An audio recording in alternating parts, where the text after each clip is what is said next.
Now the topic is endomembranous system. It is very interesting topic and you can say very important topic even. It is a group of membranous organelles having coordinated function. Endomembranous system क्या है? कुछ membranes organelles क्या होते हैं, coordinate करते हैं एक दूसरे के फंक्शंस को एंड फॉर्म करते हैं एक सिस्टम दैट इज ये ऑर्गेनल्स कोऑर्डिनेटेड वे में फंक्शन करते हैं एंड जो सिस्टम उससे फॉर्म होता है वही क्या इंडोमेम्ब्रेनस सिस्टम है। अब बात आती है इंडोमेम्ब्रेनस सिस्टम में कौन कौन से ऑर्गेनल इन्वॉल्व होते हैं, इंक्लूड होते हैं। So they include the endoplasmic reticulum, Golgi complex, lysosome and vacuoles.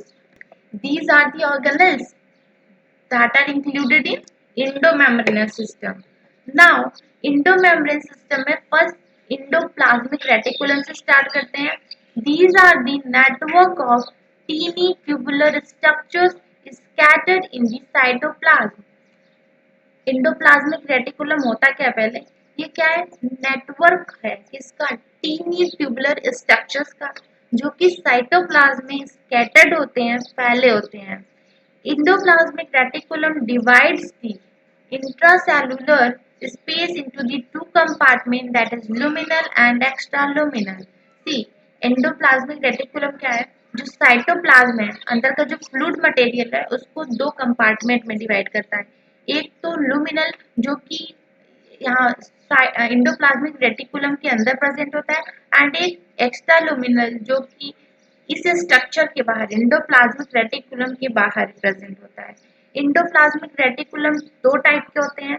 First is rough endoplasmic reticulum and second is smooth endoplasmic reticulum. Rough endoplasmic reticulum RER short में लिखते हैं इसको, bears ribosome on their surface. Rough endoplasmic reticulum is frequently observed in the cells actively involved in the protein synthesis and secretion. They extend to the outer surface of the nucleus. Now listen, जो rough endoplasmic reticulum होता है उसके surface पे ribosomes beer होते हैं। Like आप observe करें ये राइबोसोम्स प्रेजेंट है उसके सरफेस पे एंड इसी वजह से क्या होता है, इस रफ एंडोप्लाज्मिक रेटिकुलम का जो अपीयरेंस होता है वो रफ होता है and that's why the name is given rough endoplasmic reticulum. And rough endoplasmic reticulum frequently observe होता है, बहुत आप कह सकते हैं मोस्टली प्रेजेंट होता है किसमें? वो सेल्स जो कि रिस्पॉन्सिबल होते हैं या फिर जिसमें जिन सेल्स में प्रोटीन सिंथेसिस होता है, सेक्रेशन होता है एक्टिवली बहुत ज्यादा। एंड बात करते हैं रफ एंडोप्लाज्मिक रेटिकुलम का लोकेशन सेल में, तो ये एक्सटेंड होता है न्यूक्लियस के आउटर मेम्ब्रेन से। न्यूक्लियस के दो मेम्ब्रेन होते हैं, इनर मेम्ब्रेन, आउटर मेम्ब्रेन। तो आउटर मेम्ब्रेन से कंटिन्यूअस होता है क्या? Rough endoplasmic reticulum. नाउ आप स्ट्रक्चर को देखिए, see this is showing the nucleus. आपको न्यूक्लियस दिख रहा है एंड यहाँ पे न्यूक्लियस के ऊपर कुछ पोर्स दिख रहे हैं, that is known as nuclear pore. And this is rough endoplasmic reticulum जो कि न्यूक्लियर मेम्ब्रेन से आप देखिए कंटिन्यूअस है। एंड ये रफ क्यों अपीयर हो रहा है? Because of the presence of the ribosome. And ये आपको जो दिख रहा है स्मूथ अपीयरेंस दिख रहा है टीनी ट्यूबुलर स्ट्रक्चर्स का, यही क्या है? स्मूथ इंडोप्लाज्मिक रेटिकुलम है और यहाँ पे क्या है? राइबोसोम्स इनकी सरफेस पे नहीं प्रेजेंट है। Now move to the smooth endoplasmic reticulum. Ribosomes are absent. SER is a major site for the synthesis of the lipid.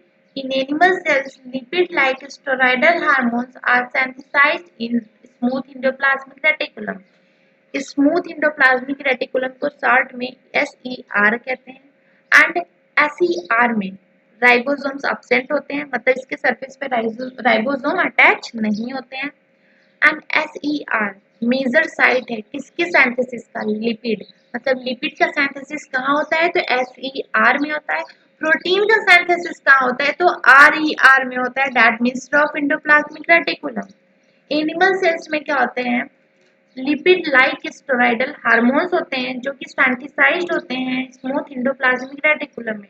तो आपने क्या देखा? Smooth endoplasmic reticulum is responsible for the synthesis of lipid and second in the synthesis of the lipid like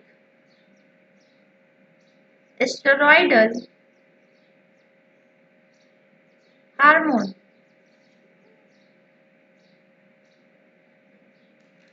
So these are the functions of smooth endoplasmic reticulum. आपने first पढ़ लिया क्या, इंडोमेम्ब्रेनस system का एक ऑर्गेनल जो कि involve होता है, that is endoplasmic reticulum. Now next organelle की तरफ मूव करते हैं, गोल्गी apparatus, जो कि इंडोप्लाज्मिक रेटिकुलम का मेंबर है. See, it is densely stained reticular structures near the nucleus. Golgi apparatus क्या है, डेंसली स्टेन्ड, मतलब अगर आप उसको स्टेनिंग करें गोल्गी apparatus को तो वो डेंसली दिखेगा. एंड ये रेटिकुलर स्ट्रक्चर्स होते हैं जो कि प्रेजेंट होते हैं न्यूक्लियस के पास. And first Golgi apparatus is observed by, किसने ऑब्जर्व किया था, कैमिलो गोल्गी. वो भी किस ईयर में, 1898 में. दैट वाई इसका नेम पड़ गया क्या, Golgi apparatus. They consist of flat disc-shaped sacs that is known as cisternae of 0.5 to 1 micrometer in diameter.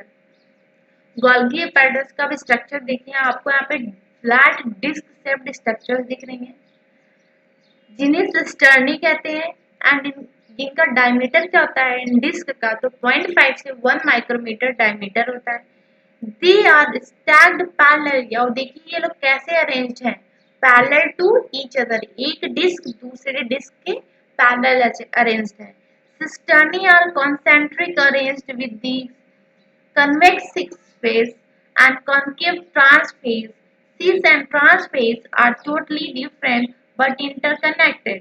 See, cisternae में भी ना दो टाइप के होते हैं, that is cis face and trans face, जो कि अरेंज्ड होते हैं कॉन्सेंट्रिकली. सिस फेस को फॉर्मिंग फेस भी कहते हैं एंड ट्रांस फेस जो कि कंकेव होता है उसको मैच्योरिंग फेस कहते हैं. सिस फेस और ट्रांस फेस टोटली डिफरेंट है बट वो लोग इंटरकनेक्टेड हैं. आप अभी पढ़ेंगे क्यों वो लोग इंटरकनेक्टेड हैं. So function of Golgi apparatus में ही आपको पता चल जाएगा वो क्यों इंटरकनेक्टेड है. Secrete material to intracellular target or outside the cell. Golgi apparatus का फंक्शन क्या है, वो सेक्रेट करता है क्या, कुछ मटेरियल्स इंट्रासेलुलर टारगेट्स पे या फिर सेल्स के आउटसाइड के लिए भी. Materials to be packed as vesicles from the endoplasmic reticulum fuse with the cis phase and move toward the trans phase. That is why Golgi apparatus remains in close association with the endoplasmic reticulum. पहले तो ये जाने जो Golgi apparatus होता है वो nucleus के पास होता है और आपको पता है इंडोप्लाज्मिक रेटिकुलम न्यूक्लियस के सरफेस से अराइज होता है. इसका मतलब ये हुआ कि इंडोप्लाज्मिक रेटिकुलम और गोल्गी apparatus क्लोजली एसोसिएटेड होते हैं. क्यों होते हैं, क्योंकि जो इंडोप्लाज्मिक रेटिकुलम होता है वहां पे क्या हुआ है, कुछ सिंथेसिस हुआ है like lipids and lipid like steroidal hormones. वो फिर क्या होता है, मॉडिफाई होता है किसमें, गोल्गी apparatus में. इसीलिए जो सिस फेस होता है गोल्गी apparatus का वो फ्यूज होता है किससे, इंडोप्लाज्मिक रेटिकुलम से. एंड जब इंडोप्लाज्मिक रेटिकुलम से मटेरियल जिसे पैक्ड होना है वो सिस फेस में मूव करता है. एंड उसके बाद सिस फेस हमारा क्या है, फॉर्मिंग फेज है, मतलब यहाँ पे फॉर्मेशन हो रहा है, मॉडिफिकेशन हो रहा है. फिर वो मूव करता है किसकी तरफ, ट्रांस फेज की तरफ.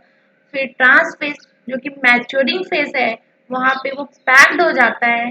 दैट इज वाई इसीलिए Golgi apparatus and endoplasmic reticulum close association में रहते हैं. एंड यहाँ से आपको पता चल गया होगा कि सिस फेस और ट्रांस फेस डिफरेंट होते हुए भी इंटरकनेक्टेड है. क्यों, क्योंकि सिस में फेस में क्या होता है, फॉर्मिंग, दैट इज फॉर्मेशन होता है इसलिए इसको फॉर्मिंग फेज कहा गया है. एंड ट्रांस फेस में मैच्योरेशन होता है इसलिए इसको मैच्योरिंग फेज भी कहा गया है. नाउ सेकेंड फंक्शन क्या है गोल्गी apparatus का, protein synthesized by ribosome on rough endoplasmic reticulum are modified in the cisternae of Golgi apparatus before they are released from the trans phase. जो protein सैंथिसाइज होता है राइबोसोम जो कि present है किस पे, इंडोप्लाज्मिक रेटिकुलम पे. फिर क्या होता है, प्रोटीन सैंथिसाइज हुआ, वो इंडोप्लाज्मिक रेटिकुलम के थ्रू मूव किया कहाँ पे, सिस फेज किसके, गोल्गी एपेटाइटिस। तो वहां पे वो मॉडिफाई हुआ एंड देन मूव होता है ट्रांसफेज की तरफ, जहां से वो रिलीज हो जाता है। सो बिफोर रिलीजिंग जो प्रोटीन सिंथेसाइज होता है वो मॉडिफाई होता है सिस्टर्नी के थ्रू गोल्गी apparatus के। Now third function of Golgi apparatus is in the formation of glycoprotein and glycolipid. Glycoprotein और ग्लाइकोलिपिड भी कहाँ पे बनता है, कहाँ पे फॉर्म होता है, तो गोल्गी apparatus रिस्पॉन्सिबल है उन लोग के फॉर्मेशन के लिए। तो आपने क्या देखा गोल्गी apparatus के फंक्शंस, अगर सम अप करें तो फर्स्ट पैकेजिंग में, एंड सेकेंड इन प्रोटीन की क्या मॉडिफिकेशन में, थर्ड ग्लाइकोप्रोटीन और ग्लाइकोलिपिड के सिंथेसिस में। So these are the functions of Golgi apparatus।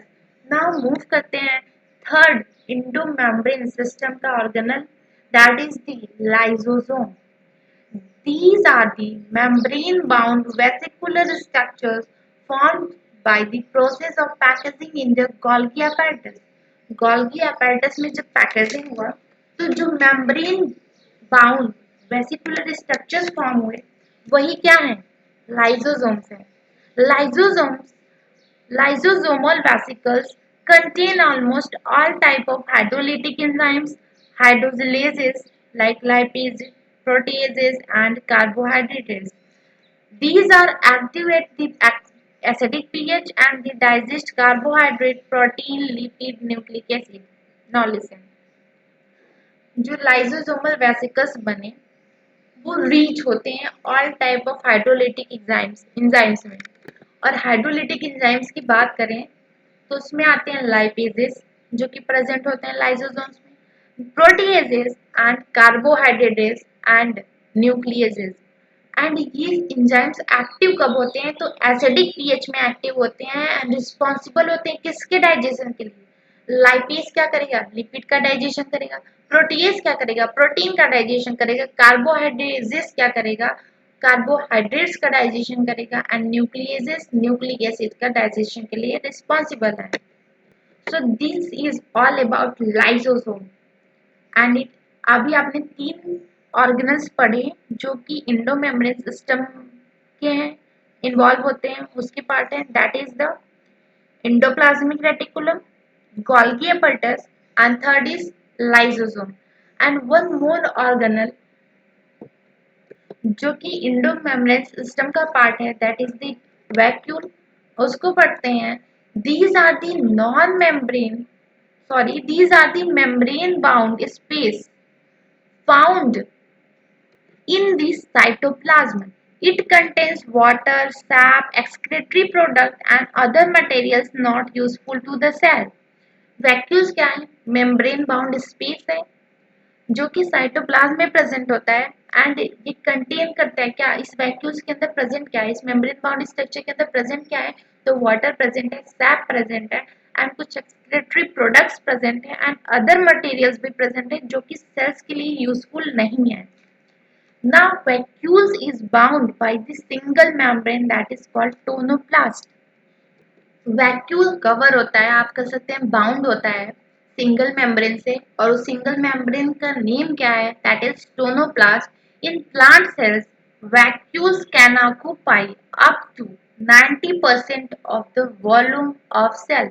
आपने जब प्लांट सेल और एनिमल सेल्स का स्ट्रक्चर देखा, आपने प्लांट सेल्स में देखा कि लार्ज वैक्यूल प्रेजेंट है, और वो लार्ज वैक्यूल जो है ना सेल का, प्लांट सेल के 90% वॉल्यूम को कवर करता है। In plant, tonoplast facilitate the transport of ions and other material against concentration gradient into the vacuole. Hence, their concentration is higher in the vacuoles than in the cytoplasm. Vacuole का जो membrane है, tonoplast, plant cell में vacuole होता है, large vacuole, तो उसका membrane जो है टोनोप्लास्ट, वो फैसिलिटेट क्या करता है, कुछ आयंस के ट्रांसपोर्ट के लिए और कुछ मटेरियल। और यहाँ पे जो ट्रांसपोर्ट हो रहा है ना वो अगेंस्ट कॉन्सेंट्रेशन ग्रेडियंट हो रहा है। आप कह सकते हैं यहाँ पे एक्टिव ट्रांसपोर्ट हो रहा है, दैट इज एटीपी एनर्जी का एक्सपेंडिचर हो रहा है। क्यों एक्टिव ट्रांसपोर्ट हो रहा है, क्योंकि यहाँ पे कॉन्सेंट्रेशन जो होता है उन सबस्टांसेस का, उन आयंस का वैक्यूल में more होता है as compared to the outside of the vacuole. That is why the transport of the ions and other material requires the ATP or expenditure of energy. In amoeba, contractile vacuole help for excretion. Amoeba में क्या होता है, contractile vacuole present होता है and उसका function क्या होता है, तो एक्सक्रीशन में हेल्प करता है. In many cells, example protist, food vacuoles are formed by engulfing the food material. Many cells, आप प्रोटिस्ट सेल्स ले लें, वहाँ पे फूड वैक्यूल्स प्रेजेंट होते हैं जो कि कब फॉर्म होते हैं, जब प्रोटिस्ट किसी फूड को इंगल्फ करते हैं उस टाइम पे वो फूड वैक्यूल्स क्या होते हैं, फॉर्म होते हैं. So in protist, food vacuoles are formed as a result of engulfing of food particles. So आपने चारों इंडोमेम्ब्रेनस सिस्टम के पार्ट्स पढ़ लिए, that is ER endoplasmic reticulum, Golgi apparatus, lysosome and vacuoles.